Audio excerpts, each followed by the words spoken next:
Hello there, grade 5. Okay. So our topic for today will be about how do animals reproduce. Okay. Paano nga ba? I mean, technically, you already know. Just like human beings, no? Parehas lang yan. The process of mating nila, and it's somehow just similar to us human beings, which are also considered as animals. Okay. Animals reproduce in two ways. Okay. One is sexually, which is the sexual reproduction, and the other one is asexually, which is the asexual reproduction. Okay, dalawa yan ha. Sexual reproduction and asexual reproduction. Okay. Sexual reproduction. Ano nga ba ang nangyayari dito? Yeah, this is basically what you are familiar with.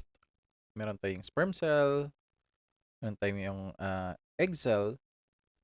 So, ganyan yung usual, no? Most animals reproduce sexually through the union of sex cells or gametes. So, gametes ang tawag yan sa kanila. Okay. Sa male and female sex cells. There are two types of sex cells. Of course, you already know that. We have the male sex cells, which is the sperm cell. And we also have the female sex cells, which are the egg cells. Okay. Sperm cells are produced in the testicles while the egg cells are produced in the ovary. You basically know that already, di ba? So this is the typical nga sexual reproduction, the one that you are familiar with. Sperm cell and egg cell unite through the process called fertilization. Okay? The process produces a fertilized egg called the zygote. So ito na. Fertilization, yung process, and then forming a zygote na. As the zygote develops, the embryo develops as well, forming parts of the young animal. So hindi lang visible in this picture, but basically once it is already an embryo, dapat nakikita na yung parang formation of the head, yung parang few weeks na siya. Formation of the head, yung hands, parang nagkakaroon na yung form of a little baby. Okay. The offspring gets a mixture of traits from both parents, therefore all organisms are unique. Okay. So whatever meron ang father, whatever meron yung mother, nangyayari ngayon pagdating sa offspring. Offspring refers, kasi parents ito ha, these are the parents, these are the offspring. Yung mga anak ang offspring. Okay? Offspring ang tawag sa mga babies. Okay? Mga anak. So what happens is that we have the parents and these are the offspring. Okay? So ang nangyayari dyan, that basically each child gets the traits, combination of the traits of parents, mixture of traits. Kung anong meron siya, meron ang mother, combination of whatever they have to form yung traits din ng bata, di ba? Ng offspring nga. So their differences increase the organism's chances of surviving in a changing environment. Kasi nga, magkaiba sila. They are different. It's possible that maybe for the offspring to be stronger at some point compared to their parents. If weak yung mother, then the father is not. So either the offspring will be weak as well, slightly, or as strong as the father, as strong as the father. Diba? So depende yan. It depends in terms of immunity and such. Overall na yan siya. We're talking about the overall traits. Okay. So yan ang basic sexual reproduction natin. Okay? For the asexual reproduction or the asexual reproduction, some animals only use body parts to reproduce. Okay? Unlike yung saan pa to, sa sexual reproduction, kailangan talaga ng egg cell and sperm cell from two different organisms. For example, male, female, kailangan ganun talaga. Okay. So in this case, this is known as the asexual reproduction.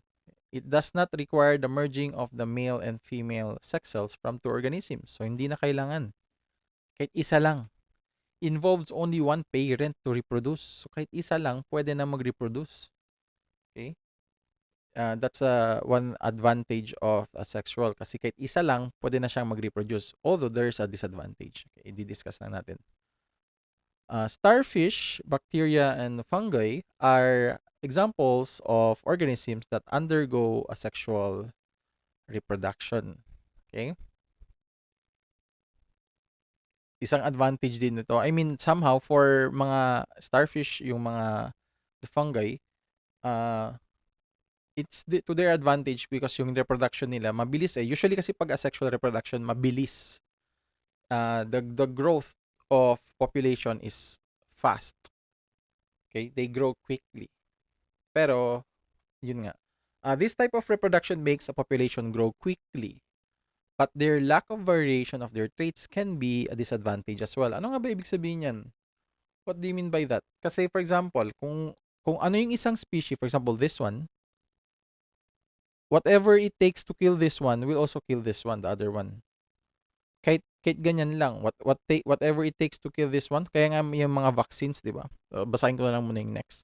Because of the same traits, an entire population can be wiped out by one threat, such as a disease.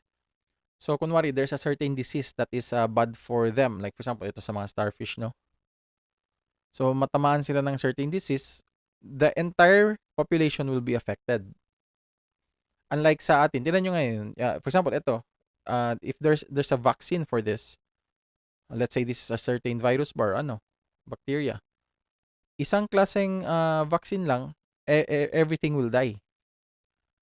So, regarding to the situation where an entire population can be wiped out by one threat, imagine if we are asexual, tayo lahat. Imagine if we are those who are symptomatic to COVID-19 and we are offspring of symptomatic parents, diba? So it's the problem there, the disadvantage there, that we will also be symptomatic, which means we will also die immediately because of the virus. We will struggle. Kung hindi man tayo mamatay, we will struggle with the COVID-19. Okay?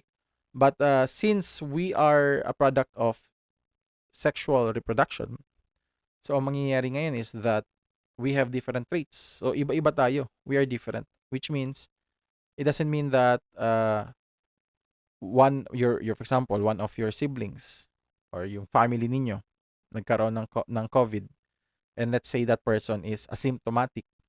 So greater chances that you are asymptomatic.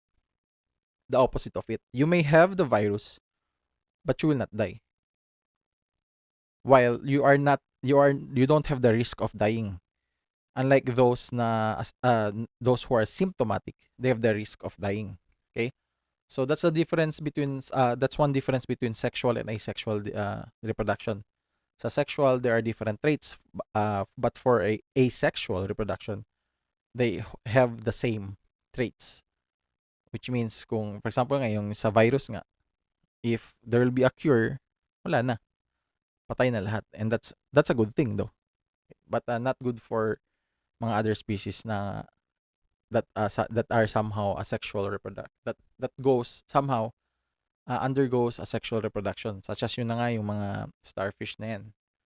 Okay, so pag let's say this water will be poisoned at some point, or that could be harmful for one, it will be harmful for everyone.